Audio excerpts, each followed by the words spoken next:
Welcome to just ఆమెను Jesus. ద్వితీయోపదేశ కాండము 6:12. దాసుల గృహమైన ఐగుప్తు దేశంలో నుండి నిన్ను రప్పించిన యెహోవాను మరవకుండా నీవు జాగ్రత్త పడము. జీవితంలో ఎప్పటికీ మర్చిపోకునే విషయాలు చాలా ఉన్నాయి. వాటిలో మొట్టమొదటిగా దేవుడిచ్చినటువంటి జీవితాన్ని ఎప్పుడు కూడా మర్చిపోకూడదు. ఈ కాంటెక్స్ట్లో లక్షలాది మంది ప్రజలు ఐగుప్తు దేశంలో బానిసలుగా జీవిస్తూ ఉన్నప్పుడు, కన్నీళ్లలో, దుఃఖములో, వేదనలో ఉన్నప్పుడు దేవుడు వారిని చూసి తన రెక్కల మీద వారిని మోసి వాగ్దాన దేశం నడిపించడం జరిగింది.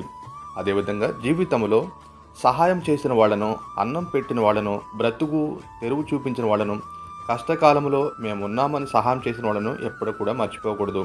దావీదు అరణ్యంలో ఉన్నప్పుడు నాబాలు యొక్క ఆస్తిని కాపాడాడు. కానీ దావీదుకి ఆహారం అవసరం ఉన్నప్పుడు తన పనివారిని పంపించినప్పుడు దావీదెవడు నేను ఎందుకు పెట్టాలని చెప్పి తిరస్కరించాడు. అలాగుండకుండా దేవుని సాక్షార్థము జీవించడము. హల్లెలూయా.